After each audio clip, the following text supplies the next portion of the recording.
Good morning friends. आज हम लोग साइंस विषय को लेकर परिचर्चा करेंगे। जैसा कि पता है कि बीपीएससी एग्जामिनेशन में साइंस एक अहम रोल प्ले करता है।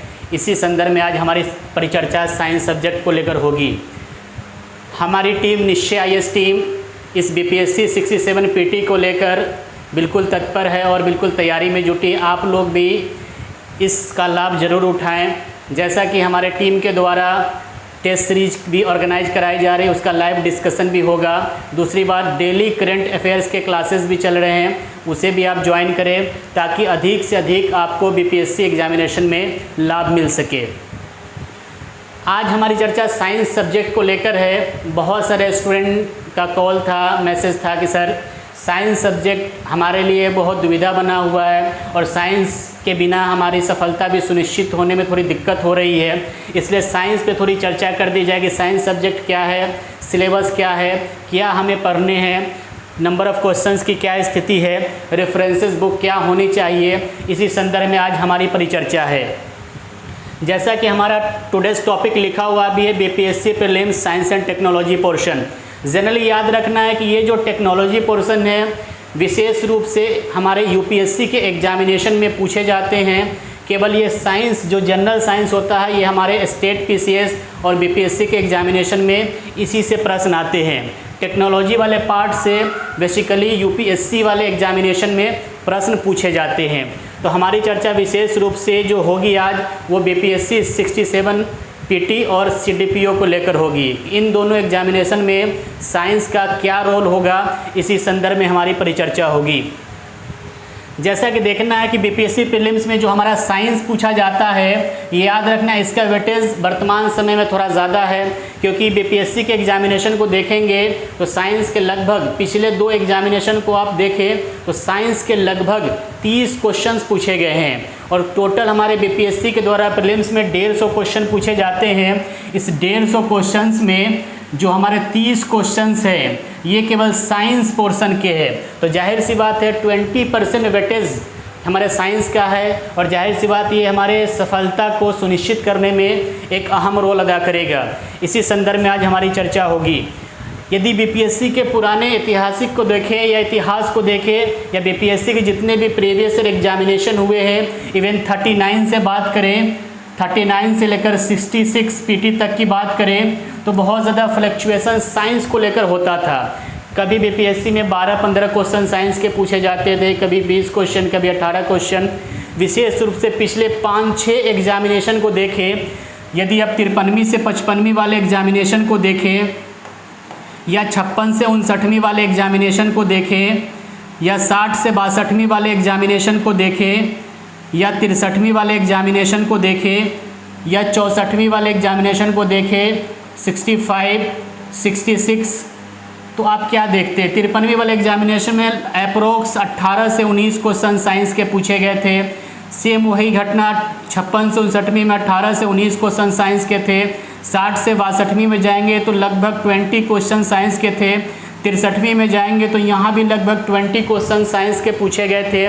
64वीं में भी जाएंगे तो लगभग 20 क्वेश्चन साइंस के पूछे गए थे। लेकिन 65वीं और 66वीं के यदि क्वेश्चन पेपर को आप देखेंगे तो आप ये एनालाइज करेंगे कि अप्रोक्स 30 क्वेश्चन साइंस के पूछे गए हैं। तो इससे ये पता चल रहा है कि साइंस का इस बीपीएससी प्रीलिम्स में और सीडीपीओ में या अदर एग्जामिनेशन में कितना बड़ा रोल है। ठीक है, और साइंस बिल्कुल हमारा क्या साइंस में पूछा जाता है, क्या हमारे सिलेबस है, इसी संदर्भ में हमारी चर्चा होगी। जाहिर सी बात है साइंस में और नंबर ऑफ़ क्वेश्चन वर्तमान में देखेंगे तो पिछले 2 एग्जामिनेशंस ये क्लियर है कि 30 क्वेश्चंस पूछे जा रहे हैं, तो उम्मीद करते हैं कि 67 में भी 30 क्वेश्चंस के अप्रोक्स पूछे जाएं। अब ये 30 क्वेश्चंस पूछे कहाँ से जाते हैं, तो हम लोग साइंस के सिलेबस की बात करेंगे तो ये 3 पार्ट में डिवाइड होता है। एक को हम लोग फिजिक्स के नाम से, दूसरा केमिस्ट्री और तीसरा बायो। ये 3 सेक्शन को मिलाकर हमारे साइंस के सेक्शंस पूरे होते हैं। इसी तीनों सेक्शंस की हम लोग बात करेंगे तो फिजिक्स की बात करें, केमिस्ट्री की बात करें, बायो की बात करें, वेटेज लगभग सबका समान होता है, थोड़ा बहुत डिफरेंसेस को देखा जाए तो। लगभग पहले ऐसा माना जाता था कि फिजिक्स केमिस्ट्री से कोई नंबर ऑफ़ क्वेश्चंस कम पूछे जाते थे और बायो से नंबर ऑफ़ क्वेश्चंस ज़्यादा पूछे जाते थे। लेकिन पिछले 2-4 एग्जामिनेशन को देखेंगे, खासकर पिछले 2 एग्जामिनेशन को देखेंगे तो लगभग सभी का परसेंटेज लगभग आसपास ही है। ये लगभग देखेंगे 8 से 10 क्वेश्चन हमारे फिजिक्स के, 8 से 10 क्वेश्चन हमारे केमिस्ट्री के और लगभग 10 से 12 क्वेश्चन हमारे बायो से पूछे जा रहे हैं। तो ये अंदाज़ा लगाना कि किससे ज़्यादा पूछेंगे, सबका लगभग रोल समान है और सभी को पढ़ना ज़रूरी है, तब जाकर हमारे साइंस सेक्शन में बेनिफिट मिलेगा। रेफरेंसेस बुक की बात करें तो साइंस के लिए बहुत ज़्यादा नहीं, यदि आप एनसीईआरटी पढ़ना चाहते हैं तो जाहिर सी बात हमारा सिलेबस भी कहता है क्लास 6 क्लास से लेकर 10th क्लास तक की बुक को साइंस को पढ़े। यदि एनसीईआरटी आप पढ़ते हैं तो क्लास 6 से लेकर 10th स्टैंडर्ड की बुक पढ़े, ये आप साइंस के सेक्शन को पूरा करेगा। इसके अलावा आप घटना चक्र को फॉलो करें, घटना चक्र बहुत बड़ा रोल अदा करता है। इस घटना चक्र को इस घटना चक्र में जितने भी प्रीवियस ईयर क्वेश्चंस होते हैं वो आपको दिए होते हैं, इस घटना चक्र को ज़रूर पढ़ें। या आप तीसरा पढ़ना चाहते हैं तो बहुत ही सामान्य बुक है लेकिन हमारे एग्जामिनेशन के लिए बहुत ज़्यादा इम्पोर्टेंट है। ये लुसेंट का नाम आप सुने होंगे, काफ़ी फेमस बुक है, लेकिन याद रखना है लुसेंट का जनरल जीएस वाला बुक नहीं, केवल जनरल साइंस वाली बुक आती है।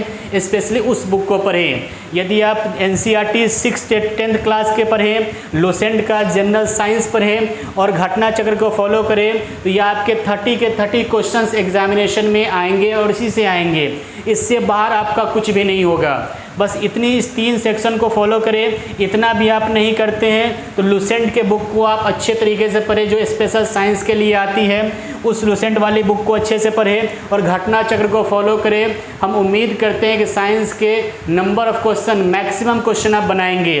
30 के 30 100% तो नहीं कर सकते लेकिन आप 28-29 क्वेश्चंस बिल्कुल बना कर आएंगे। लेकिन आप सारे सेक्शन को पढ़ते हैं तो लगभग क्वेश्चन आपके बनेंगे, इससे बाहर कुछ भी साइंस से नहीं पूछा जाता है। ठीक है, ये हमारे साइंस क्या है, साइंस में नंबर ऑफ़ क्वेश्चंस क्या है, सिलेबस हमारा ये 3 सेक्शन है, रेफरेंसेस बुक क्या होने चाहिए, इस पे मैंने चर्चा की। अभी जो हमारा सिलेबस है इस फिजिक्स केमिस्ट्री बायो, इस तीनों को हम लोग अलग अलग करके समझते हैं कि हमारे इसमें कौन से इंपॉर्टेंट टॉपिक है जहाँ से हमारे एग्जामिनेशन में क्वेश्चंस आते हैं। आज के बाद इस वीडियो को देखने के बाद आपको साइंस से संबंधित कोई भी समस्याएं नहीं रहेगी। बस ध्यानपूर्वक इस वीडियो को आप देखेंगे, साइंस के सारे सवाल आपको आसानी पूर्वक बनेंगे। ठीक है, आगे बढ़ते हैं।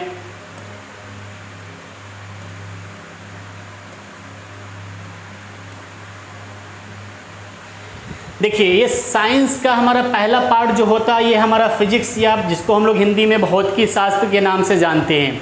ये साइंस का हमारा पहला पार्ट फिजिक्स या भौतिकी है। इसमें हमें देखना है कि क्या क्या पढ़ने होते हैं और हमारे एग्जामिनेशन में क्वेश्चंस कहाँ से आते हैं। ठीक है, तो फिजिक्स की बात हम लोग करेंगे। सबसे पहले हमारे साइंस का पोर्शन है फिजिक्स। ठीक है, इस फिजिक्स या भौतिकी शास्त्र में साइंस के कौन कौन से ऐसे टॉपिक हैं जहां से हमारा आयोग क्वेश्चन पूछता है और किस टाइप के क्वेश्चन पूछते हैं, हमें क्या पढ़ने हैं क्या नहीं पढ़ने, इसी संदर्भ में बात करेंगे। देखेंगे इस फिजिक्स में सबसे पहला टॉपिक हमारा है भौतिक राशियां एवं मापन, जिसको यूनिट एंड डायमेंशंस के नाम से हम लोग जानते हैं। इस फिजिक्स में इस टॉपिक का देखिए, टॉपिक हमारे बहुत सारे हैं लेकिन हमने यहाँ पे वेटेज के अकॉर्डिंग यहाँ पे आपको बता रहे हैं कि कहाँ से ज़्यादा प्रश्न आएंगे, कहाँ से कम प्रश्न आएंगे और बेसिकली किस सेक्शन से न के बराबर प्रश्न पूछे जाते हैं। उसी वेटेज के अकॉर्डिंग आप इस टॉपिक को पढ़ेंगे तो जाहिर सी बात है आपको इस साइंस सेक्शन में ज़रूर लाभ मिलेगा। ठीक है, इस साइंस सेक्शन के सारे टॉपिक हम बिल्कुल क्लास लेंगे और साइंस सेक्शन के सारे टॉपिक भी आपको कराए जाएंगे। बस इसको बिल्कुल ध्यानपूर्वक पहले सिलेबस को समझने की ज़रूरत है। ठीक है, तो देखिए इस फिजिक्स में सबसे पहला टॉपिक हमारा होता है भौतिकी। ठीक है, भौतिक राशियां एवं मापन, यूनिट एंड डायमेंशन। याद रखना ये बिल्कुल बेसिक चैप्टर होता है लेकिन यहाँ से बहुत सारे प्रश्न, इवन 1 या 2 प्रश्न हर बार एग्जामिनेशन में पूछे जाते हैं। याद रखना इसमें केवल अप्लाइड प्रश्न ही आपको पूछे जाएंगे, अनुप्रयोग वाले ही प्रश्न होंगे। कोई भी न्यूमेरिकल टाइप प्रश्न बेसिकली नहीं पूछा जाएगा, ये सारे अप्लाइड टाइप के प्रश्न ही पूछे जाएंगे।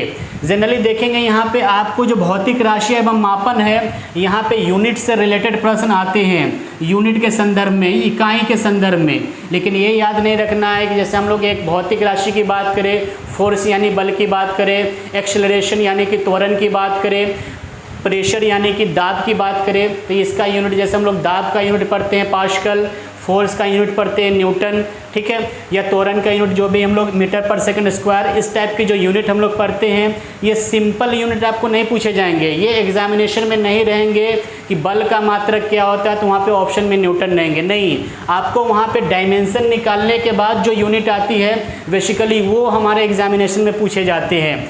जैसे यदि हम लोग चर्चा करते हैं बेसिकली किसी चीज़ को भी हम लोग ले, जैसे एक्सेलरेशन को ही ले लें हम लोग, त्वरण को ही ले लें, तो त्वरण के बारे में हम लोग पढ़ते हैं मीटर पर सेकंड स्क्वायर, ठीक है, तो आपको यहाँ पे वहाँ पे ऑप्शन में मिलेंगे मीटर पर सेकंड स्क्वायर। या फोर्स ही हम लोग पढ़ते हैं, फोर्स ही यानी बल के बारे में भी पढ़ते हैं,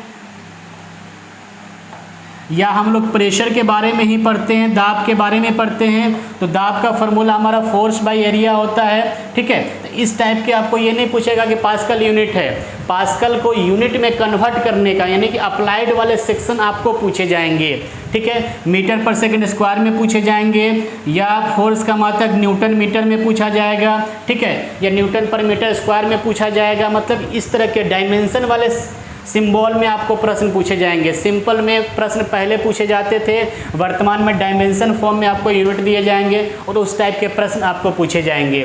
तो यहाँ पे बेसिकली आपको देखेंगे यूनिट और डायमेंशन वाले में विशेष रूप से इस टाइप के ऑप्शन आपको मिलेंगे। दूसरा देखेंगे यहाँ पे भौतिक राशि में मापन के बाद दूसरा कोई इंपॉर्टेंट सेक्शन हमारे फिजिक्स में है तो वो हमारा लाइट का है, ठीक है। लाइट यानी कि प्रकाश का। देखेंगे प्रकाश भी बहुत इंपॉर्टेंट सेक्शन है हमारे फिजिक्स वाले सेक्शन में। प्रकाश से बहुत सारे प्रश्न आते हैं, यहाँ पर भी देखेंगे प्रकाश से भी क्वेश्चन आएंगे, तो ये न्यूमेरिकल टाइप के नहीं आएंगे, बिल्कुल आपको अप्लाइड साइंस वाले क्वेश्चन आएंगे, अनुप्रयोग वाले क्वेश्चन आएंगे। जैसे हम लोग प्रकाश में पढ़ते हैं कि इलेक्ट्रोमैग्नेटिक वाला हमारा प्रकाश जो होता है, प्रकाश में बहुत सारी चीज़ देखते हैं, प्रकाश के खासकर कैरेक्टर से प्रश्न आएंगे कि रिफ्रैक्शन क्या होता है, या हम लोग देख रिफ्लेक्शन क्या होता है, डिफ्रैक्शन क्या होता है, टोटल इंटरनल रिफ्लेक्शन क्या होता है। ये आपको कभी नहीं पूछे जाएंगे कि सिर्फ एग्जाम्पल आएंगे आपके कि टोटल इंटरनल रिफ्रैक्शन का उदाहरण क्या है, परावर्तन का उदाहरण कहाँ देखने को मिलता है, यानी हमारे डेली लाइफ में जो घटनाएं घटित होती है उसी संदर्भ में आपके प्रश्न पूछे जाएंगे। ये कभी नहीं पूछा जाएगा कि टोटल इंटरनल रिफ्लेक्शन की क्रियाविधि क्या होती है, इससे प्रश्न नहीं आएंगे। इसका उपयोग कहाँ पे किया जाता है, इसके अनुप्रयोग से रिलेटेड प्रश्न ही आपको पूछे जाएंगे, ठीक है। उसी तरह हम लोग यहाँ पे देखेंगे ध्वनि की बात करेंगे, तो ध्वनि वाले सेक्शन में भी हम लोग बात करेंगे, तो यहाँ भी सेम उसी प्रकार के प्रश्न आएंगे। साउंड में भी हम लोग पढ़ते हैं कि अनुदैर्ध्य तरंग वाली बात होती है, अनुप्रस्थ तरंग वाली बात होती है, तो तरंग में भी किस तरंग का उपयोग कहाँ किया जाता है ये पूछा जाएगा। तरंग की क्रियाविधि क्या होती है, इससे प्रश्न आपके नहीं आएंगे, बल्कि तरंग का उपयोग कहाँ पे किया जाएगा। जैसे हम लोग देखेंगे रेडियो तरंग का प्रयोग कहाँ पे होता है, ठीक है, दृश्य प्रकाश का प्रयोग कहाँ पे होता है, ठीक है। यहीं पे हम लोग देखेंगे खासकर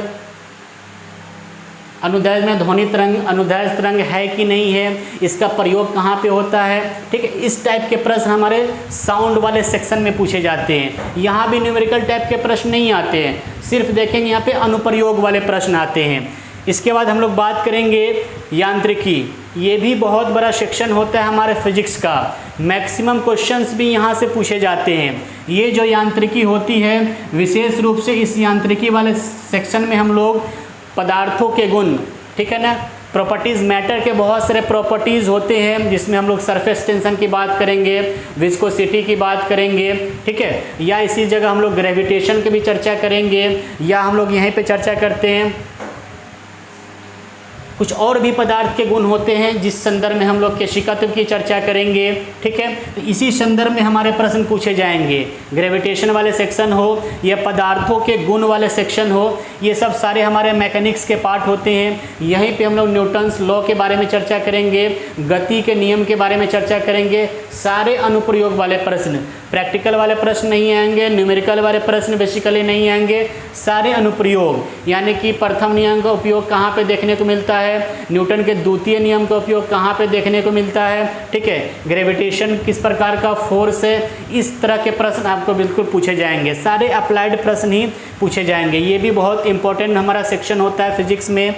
उसके बाद हम लोग आएंगे तो ऊष्मा और ऊष्मागतिकी, हीट एंड थर्मोडायनेमिक्स की बात करेंगे। इस हीट एंड थर्मोडायनेमिक्स में विशेष रूप से कभी कभी न्यूमेरिकल टाइप के प्रश्न आते हैं या कभी कभी अप्लाइड प्रश्न भी आते हैं। यहाँ पे देखेंगे टेम्परेचर स्केल कन्वर्जन वाले प्रश्न आएंगे, टेम्परेचर स्केल कन्वर्जन वाले प्रश्न आएंगे। रीज़न क्या है, ताप का जो एक ताप की जो मात्रक होते हैं एक रूप से दूसरे रूप में परिवर्तित होते हैं, उस टाइप के प्रश्न आएंगे। सेंटीग्रेड का परिवर्तन फ़ारेनहाइट में कैसे होता है, फ़ारेनहाइट का परिवर्तन केल्विन में कैसे होता है, इतना डिग्री सेंटीग्रेड ताप फ़ारेनहाइट में कितना होगा, इस टाइप के टेम्परेचर स्केल कन्वर्जन वाले हमारे प्रश्न यहाँ पे पूछे जाएंगे इस हीट वाले सेक्शन में। इसके अलावा देखेंगे यहाँ पे वाटर बिहेवियर, जल किस तरह अपना बिहेव बदलता है, कैरेक्टर बदलता है, उस टाइप के प्रश्न आपको इस हीट एंड थर्मोडायनेमिक्स वाले सेक्शन में पूछे जाएंगे।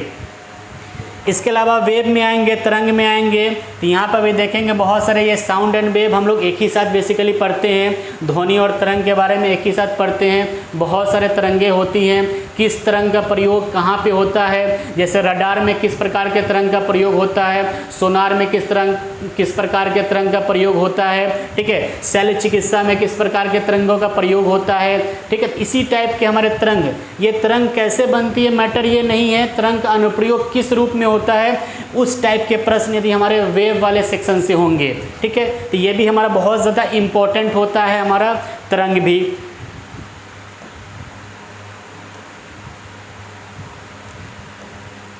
ये आगे जो हमारा इम्पोर्टेंट फिजिक्स का पार्ट है जिसको बोलते हैं विद्युत धारा एवं विद्युत चुंबकत्व, यानी electric current and electric magnetism. ये सेक्शन याद रखना है फिजिक्स का। ये एक ऐसा सेक्शन है जहाँ पे बेसिकली न्यूमेरिकल टाइप के प्रश्न पूछे जाने की प्रबल संभावना होगी। जैसा एग्जामिनेशन में देखेंगे प्रारंभ में इससे भी बिल्कुल थ्योरेटिकल और अप्लाइड प्रश्न पूछे जाते थे, लेकिन वर्तमान में बीपीएससी ने एक दो प्रश्न न्यूमेरिकल टाइप के पूछे हैं। यदि फिजिक्स के किसी सेक्शन से न्यूमेरिकल पूछे जाने की प्रबल संभावना होगी तो हमारे इलेक्ट्रिक करंट वाले सेक्शन से ज़्यादा होगी। इस बार इससे पूछा भी था हमारे प्रतिरोध वाले सेक्शन से, समानांतर प्रतिरोध वाले सेक्शन से पूछा था, समानांतर प्रतिरोध निकालने वाले प्रश्न पूछे भी गए थे। ये किस सेक्शन से था, हमारा इलेक्ट्रिक करंट वाले से।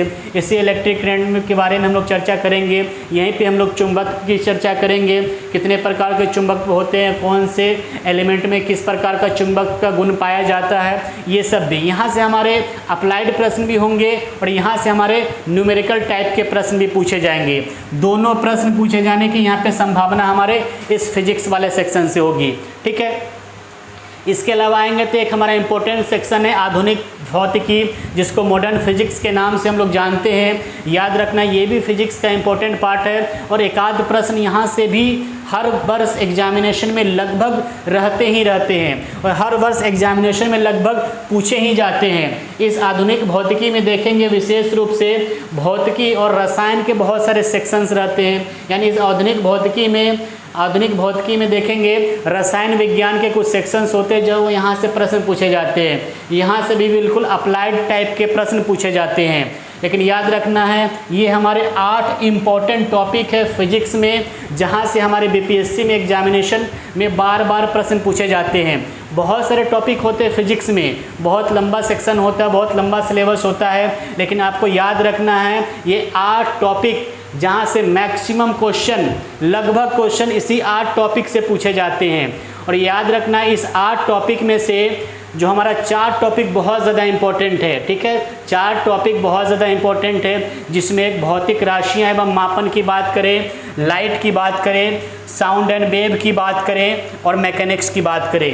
ये 4 जो हमारे सेक्शन होते हैं फिजिक्स में, यहाँ से नंबर ऑफ क्वेश्चंस हर साल पूछे जाते हैं। बाकी सेक्शन ऐसा नहीं कि इम्पोर्टेंट नहीं है, उससे भी प्रश्न रहते हैं, लेकिन इन चारों की तुलना में उन चारों से नंबर ऑफ प्रश्न की संख्या कम रहती है, नंबर ऑफ क्वेश्चंस की संख्या कम रहती है। लेकिन इम्पोर्टेंट हमारा 8 है, लेकिन ऊपर के जो 4 मैंने लिखा, मैकेनिक्स की बात करें, साउंड एंड वेव की बात करें या मेजरमेंट वाले सेक्शन की बात करें और लाइट वाले सेक्शन की बात करें, ये 4 सेक्शन से लगभग प्रश्न यानी मैक्सिमम प्रश्न इस फिजिक्स वाले सेक्शन से पूछे जाते हैं। एक और थोड़ी सी चर्चा कभी कभी देखेंगे, मिसलेनियस टाइप के प्रश्न फिजिक्स से पूछे जाते हैं, कभी किसी एग्जामिनेशन में पूछे जाते हैं, कभी नहीं पूछे जाते हैं। तो आपको याद रखना वो मिसलेनियस टाइप का प्रश्न क्या होता है। इस फिजिक्स में एक 9th सेक्शन भी होता है, ध्यान रखना है, साइंटिस्ट एंड इन्वेंशन, यानी कि बहुत सारे ऐसे विद्वान जिन्होंने किसी चीज़ की खोज की है, किसी भौतिकी के क्षेत्र में बहुत सारे खोज भी हुए हैं, उस खोज के जनक कौन होते हैं, उस टाइप के प्रश्न, कभी कभी इसको मिसलेनियस टाइप्स विविध प्रश्न के नाम से हम लोग जानते हैं। तो याद रखना है साइंटिस्ट एंड इन्वेंशन यानी कि वैज्ञानिक और खोजकर्ता, ठीक है। वैज्ञानिक और खोजकर्ता से संबंधित कभी कभी मिसलेनियस टाइप के प्रश्न भी आपको पूछे जाते हैं, तो ये भी थोड़ा सा इम्पोर्टेंट होता है। बेसिकली कभी कभी इससे एक आध प्रश्न भी रहते हैं। ये आपको मोटे तौर पे साइंस का मैंने पहला पार्ट बताया कि साइंस जहाँ से 30 क्वेश्चन पूछे जाएंगे, उनमें हमारा पहला पार्ट है फिजिक्स, और फिजिक्स में लगभग 8 या 9 टॉपिक है जहाँ से एग्जामिनेशन में प्रश्न आते हैं। और इस 8 या 9 टॉपिक्स में से जो हमारा ऊपर का 4 टॉपिक मैंने जो लिखा, वहाँ से नंबर ऑफ क्वेश्चंस ज़्यादा होते हैं, ठीक है। बाकी सभी टॉपिक हमारे लिए इम्पोर्टेंट है। यदि फिजिक्स के इतने टॉपिक आप पूरे करते हैं तो आपको साइंस सेक्शन में भौतिकी से पूछे वाले प्रश्न, भौतिकी शास्त्र से पूछे जाने वाले प्रश्न आपके छूटेंगे नहीं, ठीक है। इसी संदर्भ में हम लोग आगे बढ़ते हैं और साइंस के दूसरे पार्ट यानी केमिस्ट्री की चर्चा करते हैं।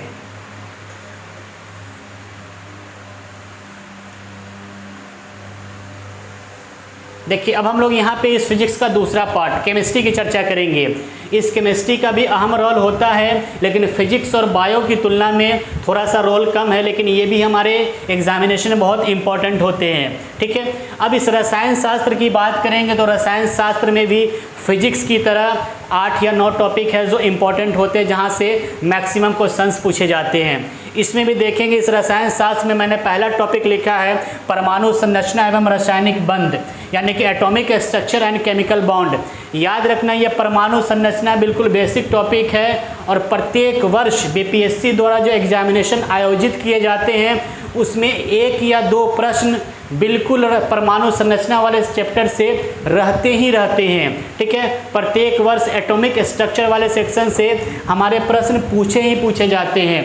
तो ये जो हमारा एटॉमिक स्ट्रक्चर है, याद रखना इससे हमेशा प्रश्न पूछा ही पूछा जाता है। और केमिकल बॉन्ड देखेंगे, केमिकल बॉन्ड से हर साल तो प्रश्न नहीं पूछे जाते हैं, लेकिन अल्टरनेट साल में देखें, अल्टरनेट ईयर में देखेंगे तो इससे भी प्रश्न रहते हैं। लेकिन ज़्यादा इम्पोर्टेंट हमारा परमाणु संरचना है, ये भी इम्पोर्टेंट है, इससे भी एक आध क्वेश्चन अल्टरनेट ईयर में या कभी कभी पीछे एग्जामिनेशन में जाएंगे तो पर ईयर पूछे जाते थे। तो ये हमारा बहुत ही इम्पोर्टेंट टॉपिक है जहाँ से प्रश्न पूछे जाएंगे। इस परमाणु संरचना में हम लोग बात करेंगे तो इसी में पूछा जाता है हमारा एटम के बारे में, परमाणु के बारे में, यहीं पे पूछा जाता है एटॉमिक नंबर के बारे में, यहीं पे पूछा जाता है एटॉमिक मास के बारे में, यहीं पर पूछा जाता है आइसोटॉप्स यानी कि समस्थानिक के बारे में, यहीं पे आइसोबार यानी कि संभारिक के बारे में, यहीं पे आइसोन्यूट्रॉनिक या आइसो इलेक्ट्रॉनिक के बारे में, यहीं पे प्रश्न पूछे जाते हैं। और प्रत्येक वर्ष 1 या 2 प्रश्न पूछे जाते हैं। 66वीं में भी आप देखेंगे यहाँ पे न्यूट्रॉन की संख्या निकालने या द्रव्यमान संख्या निकालने वाले जैसे प्रश्न पूछे गए थे। तो जाहिर सी बात यहाँ से भी बराबर प्रश्न पूछे जाते हैं। तो ये भी एक इम्पोर्टेंट सेक्शन होता है साइंस का जहाँ हमें प्रश्न पूछे जाते हैं। और याद रखना है इस सेक्शन से भी हमारे क्या होते हैं, बेसिकली अप्लाइड टाइप के ही प्रश्न पूछे जाते हैं। लेकिन जब यहाँ पे देखेंगे वर्तमान समय में अप्लाइड टाइप के साथ साथ न्यूमेरिकल टाइप के प्रश्न भी यहाँ पे पूछे गए हैं, लेकिन बिल्कुल सिंपल न्यूमेरिकल, द्रव्यमान संख्या निकालने वाले, न्यूट्रॉन की संख्या निकालने वाले, इस टाइप के न्यूमेरिकल टाइप के प्रश्न पूछे गए हैं। इसी संदर्भ में आएंगे तो दूसरा हमारा रासायनिक अभिक्रिया है, ठीक है, केमिकल रिएक्शन है। याद रखना ये बेसिकली इस सेक्शन से यूपीएससी में ज़्यादा प्रश्न आते हैं, या यूपीएससी वाले सिलेबस में, या खासकर देखेंगे जो हमारे एसएससी या रेलवे के एग्जामिनेशन होते हैं वहाँ पे ज़्यादा प्रश्न आते हैं। लेकिन पीसीएस वाले सेक्शन में इस चैप्टर से बहुत कम, ना के बराबर प्रश्न आते हैं, ठीक है। जैसे हम लोग बात करते हैं ऑक्सीडेशन रिडक्शन वाले चैप्टर की, तो ऑक्सीडेशन रिडक्शन वाले चैप्टर में देखेंगे वर्तमान समय में जितने भी पीसीएस एग्जामिनेशन, विशेष रूप से बिहार की बात करेंगे तो उसमें इस रासायनिक अभिक्रिया वाले चैप्टर से प्रश्न ज़्यादा नहीं आते हैं, इसलिए ये बहुत ज़्यादा इम्पोर्टेंट टॉपिक नहीं है हमारे बीपीएससी के लिए। फिर भी थोड़ी बहुत चर्चा इसमें हम लोग करेंगे, लेकिन बीपीएससी के दृष्टिकोण से देखेंगे बहुत ज़्यादा इम्पोर्टेंट टॉपिक नहीं है। इसी संदर्भ में हम लोग आगे बढ़ेंगे तो देखेंगे हमारा तीसरा सेक्शन है तत्वों का आवर्त वर्गीकरण या तत्वों का वर्गीकरण, क्लासिफिकेशन ऑफ एलिमेंट। ये हमारे देखेंगे केमिस्ट्री में खासकर इनऑर्गेनिक का पार्ट माना जाता है, अकार्बनिक रसायन का पार्ट माना जाता है, और प्रारंभ में खासकर 2-3 एग्जामिनेशन पूर्व जाएंगे बीपीएससी के, यानी कि 60 से 62वीं, 56 से 59वीं, ऊपर उसके ऊपर जाएंगे या 63वीं तक जाएंगे, तो इससे प्रश्न पूछे जाते थे। लेकिन वर्तमान में देखेंगे 2-3 एग्जामिनेशन में इस सेक्शन से प्रश्न न के बराबर पूछे जा रहे हैं, इसलिए इस चीज़ को देखते हुए ये भी बहुत ज़्यादा इम्पोर्टेंट सेक्शन नहीं है। फिर भी इसको हम लोग संक्षेप में चर्चा करेंगे कि तत्वों का आवर्त वर्गीकरण क्या होता है, किसने दिया, कौन से तत्व के क्या गुण हैं, किसके क्या कैरेक्टर है। विशेष रूप से इसके कैरेक्टर से ज़्यादा प्रश्न आते हैं, तो थोड़ी बहुत चर्चा इसकी भी हम लोग करेंगे। इसके बाद इस केमिस्ट्री में देखेंगे बहुत ही इंपॉर्टेंट सेक्शन है जिसका नाम है अम्ल, क्षार एवं लवण, एसिड बेस एंड साल्ट। इससे भी लगभग 1 या 2 प्रश्न प्रत्येक वर्ष बीपीएससी के द्वारा लिए जाने वाले एग्जामिनेशन में बिल्कुल ही पूछे जाते हैं, ठीक है। तो ये एसिड बेस एंड साल्ट वाला जो चैप्टर है ये हमारे एग्जामिनेशन की दृष्टि से बहुत ज़्यादा इम्पोर्टेंट माना जाता है, और यहाँ से बिल्कुल क्वेश्चंस आते ही आते हैं। एसिड क्या होता है, एसिड के टाइप क्या होते हैं, कौन से एसिड का यूज। मैंने यहाँ बोला कि यहाँ पे आपको न्यूमेरिकल टाइप के प्रश्न नहीं पूछे जाएंगे, यहाँ भी बिल्कुल अप्लाइड प्रश्न ही पूछे जाएंगे। कौन से एसिड स्ट्रॉन्ग होता है, कौन सा एसिड वीक होता है, कौन से एसिड का क्या कैरेक्टर होता है, उसका वर्तमान देखेंगे डेली लाइफ में उस एसिड का प्रयोग कहाँ हो रहा है, उसी अनुप्रयोग से रिलेटेड प्रश्न यहाँ भी पूछे जाएंगे। सेम चीज़ अम्ल में, सेम चीज़ क्षार में, और वही बातें लवण में भी पूछे जाएंगे। तो बहुत सारे अम्ल के जो प्रकार होते हैं, क्षार के जो प्रकार होते हैं, या लवण के जो प्रकार होते हैं, उसी से रिलेटेड हमारे एग्जामिनेशन में प्रश्न पूछे जाएंगे, ठीक है। नेक्स्ट देखेंगे हम लोग धातु निष्कर्षण एवं मिश्र धातु। ये भी देखेंगे बहुत इंपॉर्टेंट, और यहाँ से भी इस धातु निष्कर्षण एवं मिश्र धातु से भी लगभग 1 या 2 प्रश्न पूछे जाने की प्रबल संभावनाएं रहती है हमारे एग्जामिनेशन में। मेटल एक्सट्रैक्शन एंड एलॉय, जैसे हम लोग खासकर बात करते हैं आयरन के बारे में, फिर चर्चा करते हैं एल्युमिनियम के बारे में, चर्चा करते हैं मैग्नीशियम के बारे में, ठीक है, चर्चा करते हैं सोडियम के बारे में। ये कुछ हमारे प्रमुख एलिमेंट है या मेटल कहें, इससे लगभग प्रश्न पूछे जाते हैं। इसका जो हमारा एक्सट्रैक्शन होता है वो किस विधि से होता है, तो सिर्फ वहाँ पे कैसे प्रोसेस वो नहीं पूछा जाता है, किस विधि से होता है, सिर्फ विधि का नाम पूछा जाता है, किस मेटल को किस विधि से एक्सट्रैक्ट किया जाता है, प्राप्त किया जाता है, ठीक है, ये पूछा जाता है। दूसरी बात, इस धातु के अनुप्रयोग कहाँ कहाँ हो सकते हैं, या इस धातु के जो कंपाउंड होते हैं, यौगिक होते हैं, मेटल के जो कंपाउंड होते हैं, उस मेटल के यौगिक का प्रयोग, उस मेटल के यौगिक का प्रयोग बेसिकली कहाँ होता है, सिर्फ वही प्रश्न पूछे जाते हैं, ठीक है। जैसे हम लोग चर्चा करेंगे, धातु में ही चर्चा करेंगे। सोडियम मान लेते हैं कि एलिमेंट है, तो sodium carbonate, sodium bicarbonate, sodium hydroxide, ठीक है, सोडियम क्लोराइड, ये सब हमारे सोडियम के कंपाउंड है। तो ये सब का अनुप्रयोग कहाँ होता है डेली लाइफ में, सिर्फ अनुप्रयोग से प्रश्न पूछे जाते हैं, या कभी कभी इसके रासायनिक नाम भी पूछ दिए जाते हैं। जैसे सोडियम क्लोराइड को हम लोग यहाँ पे देखेंगे सिंपल साल्ट के नाम से भी हम लोग जानते हैं, या सोडियम हाइड्रोक्साइड NaOH जिसको कास्टिक सोडा के नाम से भी हम लोग जानते हैं। तो इस टाइप के प्रश्न बेसिकली यहाँ पे पूछे जाते हैं। या इसी पर देख लेंगे ब्लू विट्रोल क्या होता है, वाइट विट्रोल क्या होता है, वायलो विट्रोल क्या होता है। तो इस टाइप के जो कंपाउंड हमारे मेटल के होते हैं, उस कंपाउंड के क्या कैरेक्टर है, उसका प्रयोग कहाँ होता है, इस टाइप के प्रश्न हमारे इस सेक्शन में पूछे जाते हैं। और ये मिश्र धातु एलवाय वाले सेक्शन में याद रखना है, ये मिश्र धातु में किस किस एलिमेंट से मिलकर ये मिश्र धातु बना है, और उस एलिमेंट का कभी कभी रूप पूछा जाता है, उस एलिमेंट का कभी कभी दिया जाता है ग्रुप में कि कौन से एलिमेंट के ग्रुप से इस मिश्र धातु का निर्माण होता है, या कभी कभी इस मिश्र धातु का उपयोग कहाँ होता है। इस टाइप के प्रश्न हमारे इस सेक्शन में पूछे जाते हैं। आगे हम लोग देखेंगे यहाँ पे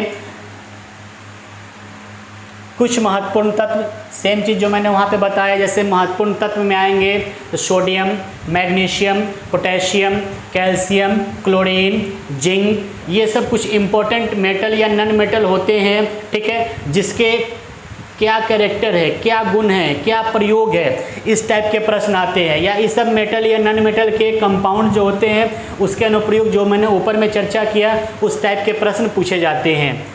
आगे ये सब हमारे जितने भी पार्ट आपने देखा, ये लगभग हमारे इनऑर्गेनिक, रसायन को भी बेसिकली हम लोग 2 भाग में बांटते हैं। कहने को तो 3 भाग होता है, 4, बल्कि बेसिकली 2 पार्ट में जब हम लोग बांटते हैं तो एक को इनऑर्गेनिक रसायन, दूसरे को ऑर्गेनिक रसायन। तो ये लगभग मैंने 5-6 सेक्शन जो बताया, ये लगभग हमारे इनऑर्गेनिक अकार्बनिक रसायन के पार्ट माने जाते हैं। लेकिन ये जो मैं बता रहा हूँ, ये 7वां चैप्टर कार्बन एवं उसके यौगिक, ये कंप्लीट तौर पे हमारे ऑर्गेनिक रसायन के पार्ट है। कार्बनिक रसायन ये ऑर्गेनिक केमिस्ट्री के पार्ट है, और यहाँ पे बेसिकली कार्बन या उसके कंपाउंड से रिलेटेड प्रश्न पूछे जाते हैं, ठीक है। ये भी हमारे एग्जामिनेशन के लिए बहुत इंपॉर्टेंट टॉपिक है। कार्बन और उसके यौगिक की यदि हम लोग बात करेंगे तो याद रखना है कार्बन क्या है, ये जितने भी आपने देखा, जितना मेटल आपने पढ़ा, नॉन मेटल पढ़ा, उसके जितने भी कंपाउंड होते हैं उन सभी को भी जोड़ दिया जाए तो उससे ज़्यादा अकेले कार्बन के कंपाउंड है इस प्रकृति में। तो कार्बन बहुत ज़्यादा इंपॉर्टेंट हमारा एलिमेंट है।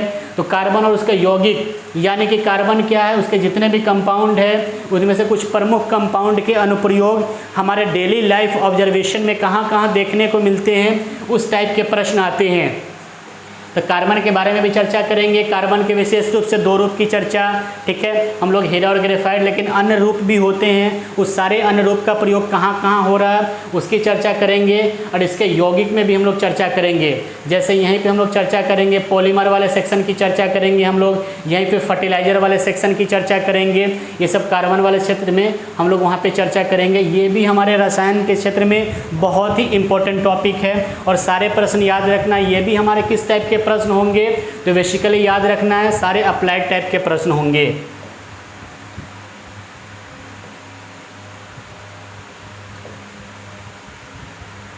अब ये जो हमारा इस रसायन सेक्शन का ये इंपॉर्टेंट पार्ट और लास्ट पार्ट है, द्रव्य एवं उनके गुण, मैटर एंड देयर प्रॉपर्टीज़ की बात करेंगे। मैटर एंड देयर प्रॉपर्टीज़ की बात करेंगे तो याद रखना है ये चैप्टर भी बहुत ज़्यादा इम्पॉर्टेंट है, क्योंकि इसमें हम लोग देखेंगे पदार्थ के अंतर्गत यहाँ पे बहुत सारे कैरेक्टर जो हमारे एलिमेंट के मैटर के होते वो पूछे जाएंगे। जैसे हम लोग यहाँ पे चर्चा करेंगे मिक्सचर जो होते हैं, मिक्सचर को बहुत सारे विधि से अलग किया जाता है, उस विधि के बारे में पूछा जाएगा। जैसे क्रोमेटोग्राफी की बात करेंगे हम लोग, सेडिमेंटेशन की बात हम लोग करेंगे, डिस्टिलेशन की बात करेंगे यानी क्रोमेटोग्राफी की बात करेंगे, आश्वन विधि की बात करेंगे, ठीक है।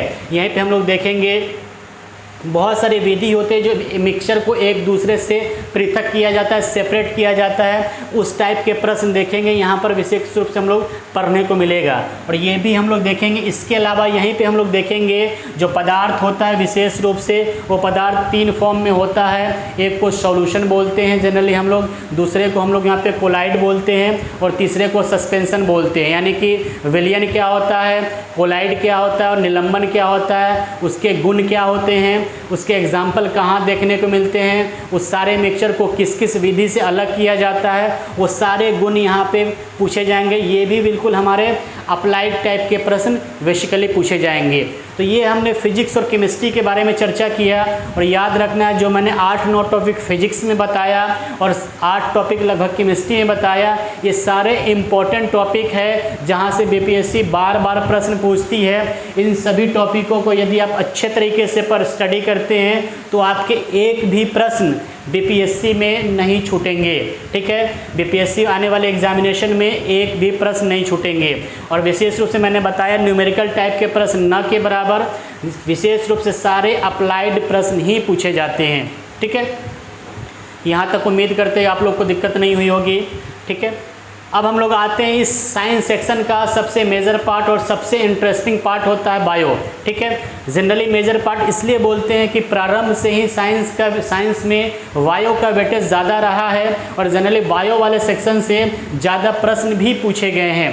कंपैरेटिवली फिजिक्स और केमिस्ट्री के तुलना में बात करें तो बायो वाले सेक्शन से ज़्यादा प्रश्न पूछे गए हैं, लेकिन एक दो बार ऐसा भी हुआ है कि बायो की तुलना में फिजिक्स और केमिस्ट्री से भी ज़्यादा प्रश्न पूछे गए हैं। फिर भी वो अपवाद स्वरूप है, लेकिन परसेंटेज कंपैरेटिवली ऐसा माना जाता है कि फिजिक्स और केमिस्ट्री की तुलना में बायो से ज़्यादा प्रश्न रहते हैं। लेकिन हमारे लिए तीनों इम्पोर्टेंट है, लेकिन तीनों में सबसे इंटरेस्टिंग पार्ट हमारा बायो होता है कि उस बायो वाले सेक्शन में कंप्लीट अपने बारे में स्टडी होता है और कंप्लीट अपने बारे में स्टडी से ही ज़्यादा प्रश्न आते हैं। तो हम लोग इस तीसरे सेक्शन को देखते हैं।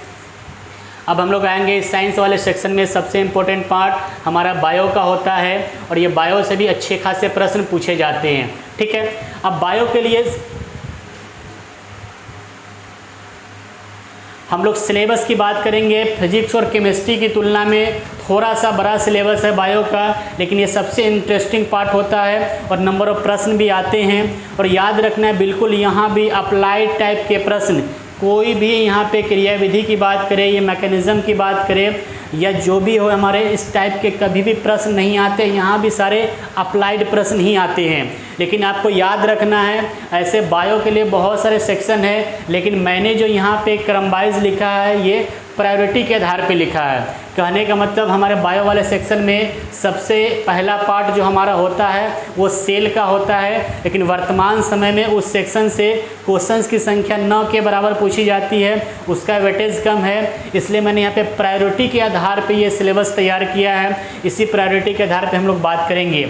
सबसे पहला मैंने यहाँ पे लिखा है ह्यूमन ब्लड के बारे में, मानव रक्त के बारे में। याद रखना ये ह्यूमन ब्लड मानव ब्लड से संबंधित डायरेक्ट या इनडायरेक्ट हर साल बीपीएससी में प्रश्न पूछे ही पूछे जाते हैं।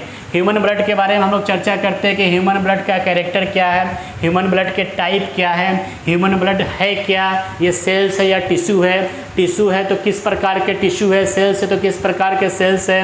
ठीक है, इसके टाइप क्या है कि कितने ग्रुप होते हैं, कौन से ग्रुप की क्या कैरेक्टर होते हैं, क्या संभावनाएं होती है। इस टाइप के प्रश्न हम लोग यहाँ पे ह्यूमन ब्लड वाले में देखेंगे।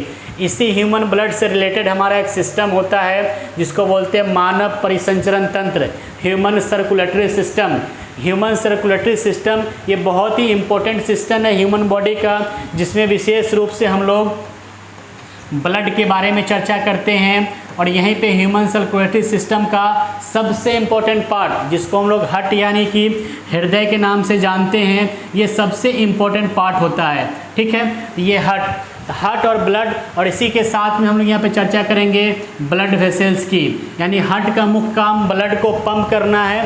तो ये ब्लड जैसे ही हार्ट में आएगा तो पंप करने के बाद किसके माध्यम से बॉडी में जाएगा, तो ये ब्लड वेसल्स के माध्यम से जाएगा। तो ये 3 प्रमुख हमारे पार्ट्स होते हैं जिससे मिलकर बना होता है हमारा मानव परिसंचरण तंत्र। इससे भी न बहुत संभावनाएं रहती है क्वेश्चन पूछे जाने की, और बिल्कुल हम अपने बारे में जानने के लिए भी ये चीज़ पढ़ना आवश्यक होता है। ठीक है, इसी संदर्भ में हमारा तीसरा सेक्शन है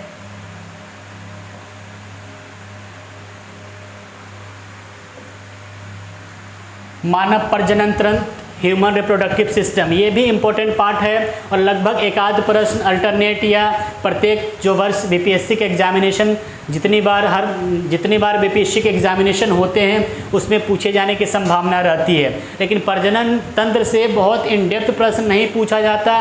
याद रखना है बेसिकली ह्यूमन रिप्रोडक्टिव सिस्टम से प्रश्न न पूछकर यहाँ पे रिप्रोडक्टिव ग्लैंड से प्रश्न बेसिकली पूछे जाते हैं। इसलिए हम लोग अलग से बहुत ज़्यादा इन डिटेल रिप्रोडक्टिव सिस्टम को नहीं पढ़ते हैं, बल्कि रिप्रोडक्टिव ग्लैंड के बारे में चर्चा करते हैं। वो ग्लैंड में ही हमारा रिप्रोडक्टिव ग्लैंड आता है जहाँ से बेसिकली बीपीएससी द्वारा प्रश्न पूछे जाते हैं। विशेष रूप से ये सिस्टम से प्रश्न नहीं पूछे जाते हैं। इससे जुड़ा हुआ जो ग्लैंड जैसा फंक्शन जो हमारा ये पार्ट करता है वैसे प्रश्न यहाँ पे पूछे जाते हैं। ठीक है, ये भी हम लोग चर्चा करेंगे। नेक्स्ट इसमें देखेंगे मानव पाचन तंत्र, ये भी हमारे सिस्टम का बहुत बड़ा तंत्र है और ये हमारे काफ़ी प्रश्न भी यहाँ से पूछे जाते हैं। दूसरी बात, ये मानव के जितने भी सिस्टम है उसमें से एक प्रमुख सिस्टम है जिसको पाचन तंत्र बोलते हैं। भोजन को खाने से लेकर वेस्ट प्रोडक्ट तक बनने तक की सारी क्रियाविधि इसी पाचन तंत्र के अंतर्गत आती है। ये भी काफ़ी इंटरेस्टिंग चैप्टर है अपने बारे में जानने के लिए और हमारे एग्ज़ाम के दृष्टिकोण से भी। ठीक है, तो यहाँ भी चर्चा करेंगे। इस ह्यूमन सिस्टम में भी हम लोग बात करेंगे। ह्यूमन सिस्टम पाचन तंत्र में भी बात करेंगे। तो पाचन तंत्र में विशेष रूप से बहुत सारे पार्ट होते हैं, लेकिन याद रखना यहीं पे हम लोग मुख्य जो पार्ट होता है वो माउथ की हम लोग बात करेंगे, यहीं पे स्टोमक की बात करेंगे, यहीं पे थोड़ी बहुत लीवर की बात करेंगे, पेंक्रियाज की चर्चा करेंगे, ठीक है, सलेवरी ग्लैंड की चर्चा करेंगे। ये सब हमारे डाइजेस्टिव सिस्टम के पार्ट होते हैं। इन सारे की चर्चा एक एक करके करेंगे जहाँ से प्रश्न पूछे जाते हैं। इसके अलावा यहाँ पे न्यूट्रिशन, ये न्यूट्रिशन से भी बार बार प्रश्न एग्जामिनेशन में पूछे जाते हैं। जाहिर सी बात है, ये सिस्टम को चलने के लिए, सेल्स को ज़िंदा रखने के लिए, सिस्टम को सही समय पर काम करने के लिए, सुचारू रूप से काम करने के लिए न्यूट्रिएंट्स का होना बहुत ज़रूरी होता है। तो यहाँ पे ह्यूमन न्यूट्रिएंट्स यानी मानव पोषक तत्व की बात करेंगे। इसी मानव पोषक तत्व में हम लोग बहुत सारे पोषक तत्व की चर्चा करते हैं। यहीं पे हम लोग कार्बोहाइड्रेट की बात करेंगे, यहीं पे हम लोग प्रोटीन की बात करेंगे, यहीं पे हम लोग फैट की चर्चा करेंगे, यहीं पे हम लोग वाटर की चर्चा करेंगे, यहीं पे मिनरल्स की चर्चा करेंगे, यहीं पे विटामिन की चर्चा करेंगे। ये सब हमारे ह्यूमन न्यूट्रिएंट्स के पार्ट होते हैं जहाँ पे हम लोग चर्चा करेंगे। इसी ह्यूमन न्यूट्रिएंट्स के अलावा सारे सिस्टम सुचारू रूप से चलते हैं। कभी कभी देखेंगे हमारे सिलेबस में ह्यूमन सिस्टम नहीं लिखकर वहाँ पे देखिएगा ह्यूमन फिजियोलॉजी लिखा हुआ रहता है, ठीक है, या एनिमल फिजियोलॉजी लिखा हुआ रहता है। मानव कार्यकी या जंतु कार्यकी, इसी जंतु कार्यकी के अंतर्गत सारे तंत्र का अध्ययन करते हैं। सारे तंत्र का समूह ही कार्यकी कहलाता है, फिजियोलॉजी कहलाता है। तो ये बायोलॉजिकल टर्म में सारे सिस्टम को सामूहिक रूप से फिजियोलॉजी बोलते हैं, ठीक है। तो ये सारे तंत्र ह्यूमन फिजियोलॉजी के अंतर्गत आते हैं। इसके अलावा भी हम लोग बात करेंगे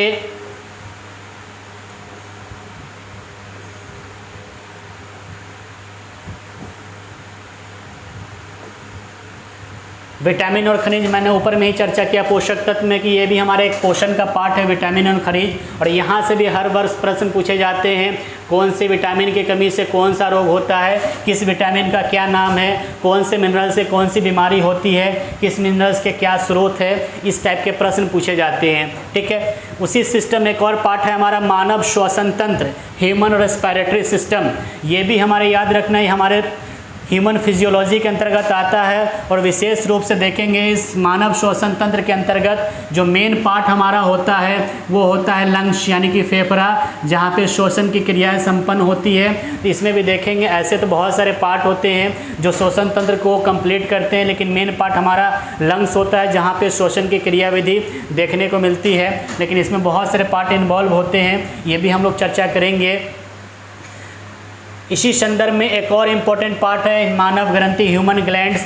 ह्यूमन ग्लैंड्स कभी कभी हमारे सिलेबस में लिखा रहता है या वहीं पे कभी कभी देखेंगे इंडोक्राइन ग्लैंड्स लिखा हुआ रहता है। ग्लैंड्स भी हमारे 3 टाइप के होते हैं, एक्सोक्राइन, इंडोक्राइन और मिक्स ग्लैंड। लेकिन याद रखना है इस ह्यूमन ग्लैंड में सबसे इम्पोर्टेंट और सबसे प्रमुख जहाँ से ज़्यादा प्रश्न पूछे जाते हैं वो हमारा क्या होता है, इंडोक्राइन ग्लैंड्स होता है, जिसको अंतःस्रावी ग्रंथि बोलते हैं। ये ग्रंथि से बेसिकली ग्रंथि क्या है नहीं है वो इम्पोर्टेंट नहीं है। बेसिकली इस ग्रंथि से जो रासायनिक पदार्थ निकलते हैं जिसको हम लोग हार्मोन के नाम से जानते हैं, उस हार्मोन के कम या ज़्यादा हो जाने से ह्यूमन एक्टिविटीज़ या मानव के अंदर क्या दिक्कतें होती है, क्या समस्या होती है, उससे रिलेटेड प्रश्न आते हैं। ये कैसे हार्मोन डीएक्टिवेट एक्टिव होता है और इससे क्या कमी से क्या रोग होगा, अधिकता से क्या रोग होगा, और ये कौन से ग्लैंड कहाँ स्थित होते हैं, इस टाइप के प्रश्न इस ह्यूमन ग्लैंड में पूछे जाते हैं।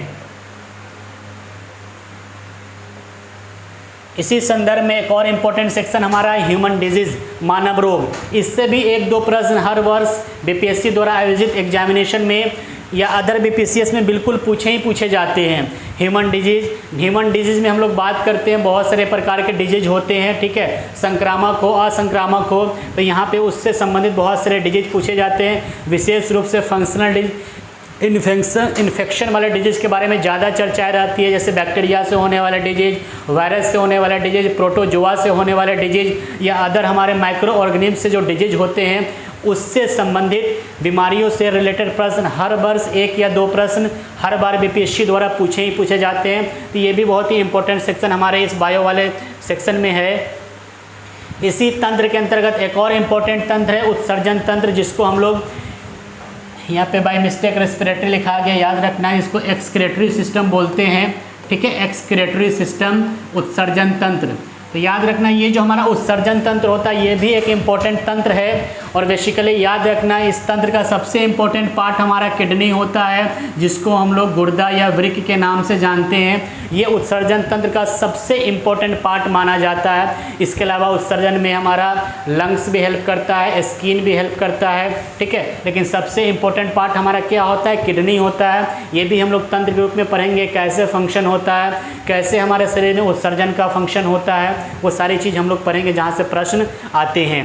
उसी संदर्भ में देखेंगे सभी सिस्टम का कंट्रोल सिस्टम, यानी कि जिसको हम लोग तंत्रिका तंत्र के नाम से, नर्वस सिस्टम के नाम से जानते हैं। याद रखना है सभी तंत्र को संचालित और रेगुलेट करने वाला जो तंत्र हमारे ह्यूमन बॉडी में है उसी को बोलते हैं ह्यूमन नर्वस सिस्टम, यानी कि मानव तंत्रिका तंत्र। ये भी बहुत इम्पोर्टेंट पार्ट है हमारे, जहाँ से प्रश्न पूछे जाते हैं। ठीक है, एग्जामिनेशन में, और इंटरेस्टिंग में भी है। ये भी हमारे ह्यूमन फिजियोलॉजी का एक बहुत बड़ा भाग है।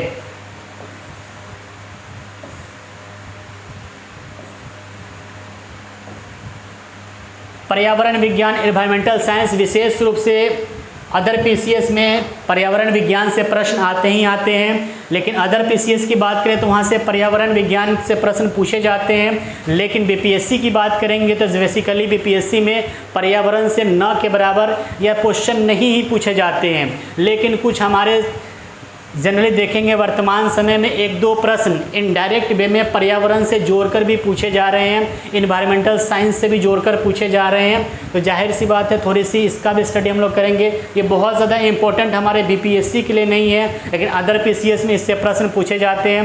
बीपीएससी में भी इधर 2-3 एग्जामिनेशन पीछे देखेंगे, 66वीं 65वीं या 64वीं का देखेंगे तो आपको 1-2 प्रश्न ऐसे मिलेंगे जो इन्वायरमेंटल साइंस से जुड़े हुए हैं। अदरवाइज ऊपर उसके पहले जो एग्जामिनेशन हुए हैं उसमें बेसिकली इन्वायरमेंटल साइंस से प्रश्न नहीं पूछे जाते हैं। ये बहुत ज़्यादा बीपीएससी के लिए इम्पोर्टेंट तो नहीं है, लेकिन वर्तमान समय में इससे भी प्रश्न पूछे जा रहे हैं। इस दृष्टिकोण से ये इम्पोर्टेंट है।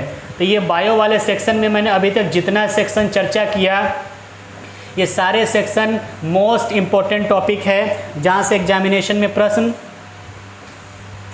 पूछे जाते हैं। ठीक है, ये जितना भी मैंने चर्चा किया ये सारे मोस्ट इम्पोर्टेंट टॉपिक हैं जहाँ से हमारे एग्जामिनेशन में प्रश्न पूछे जाते हैं। इसके अलावा भी हमारा कुछ चैप्टर है, जैसे सेल की बात करते हैं, टिश्यू की बात करते हैं, प्लांट न्यूट्रिशन की बात करते हैं, प्लांट हार्मोन की बात करते हैं, या हम लोग यहाँ पे जेनेटिक्स की बात करते हैं, जेनेटिक्स एंड हेरिडिटरी की बात करते हैं। ये सब भी कुछ चैप्टर है जो बायो के इम्पोर्टेंट चैप्टर है, लेकिन वर्तमान समय में इससे प्रश्न पूछे नहीं गए हैं, इसलिए ये बहुत ज़्यादा इम्पोर्टेंट नहीं है। लेकिन थोड़ी चर्चा हम लोग पढ़ने पढ़ाने के दौरान ज़रूर करेंगे। लेकिन वर्तमान सिनेरियो को देखते हुए ये सब चैप्टर जो मैंने अभी बोला ये बहुत ज़्यादा इम्पोर्टेंट सेक्शन नहीं है। जितना मैंने चैप्टर की चर्चा किया ये बहुत ज़्यादा इम्पोर्टेंट सेक्शन है जहाँ से हमारे एग्जामिनेशन में प्रश्न पूछे जाते हैं। तो ये हमारा साइंस का सिलेबस है। यदि आप लोग इसको अच्छे तरीके से समझ गए होंगे और इस चीज़ को अच्छे तरीके से यदि स्टडी करते हैं, पढ़ते हैं, तो आपको आने वाले एग्जामिनेशन में एक भी प्रश्न नहीं छूटेगा। बिल्कुल सारे चीज़ आपके कवर होंगे और ये सारे क्लासेस भी हमारी संस्था के द्वारा कराया जाएगा। आप लोग बिल्कुल आपको का लाभ मिलेगा और बिल्कुल उसको निरंतर आप यदि स्टडी करते हैं तो एग्जामिनेशन में एक भी प्रश्न नहीं आएंगे और साइंस को लेकर जो दुविधा आपके मन में है वो सारी दुविधाएं भी दूर हो जाएगी और साइंस सेक्शन में आप अच्छा स्कोर करेंगे तो आपको सफलता सुनिश्चित करने में आसानी होगी और बहुत ही आपके सफल होने में एक बहुत बड़ा रोल प्ले करेगा।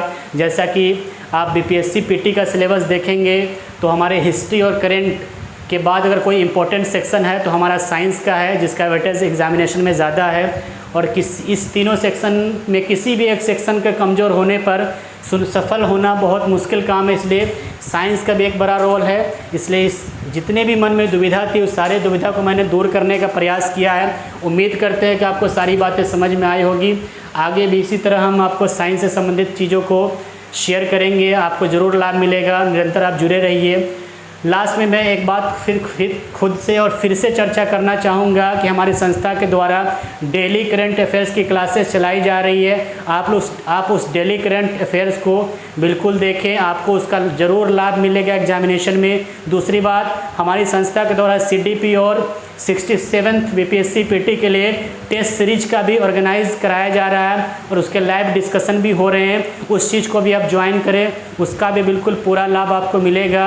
और 67 PT में आपको पूरी तरीके से हमारी संस्था निरंतर प्रयास करेगी कि आप सफल हों, इसके लिए पूरा तत्पर रहेगी।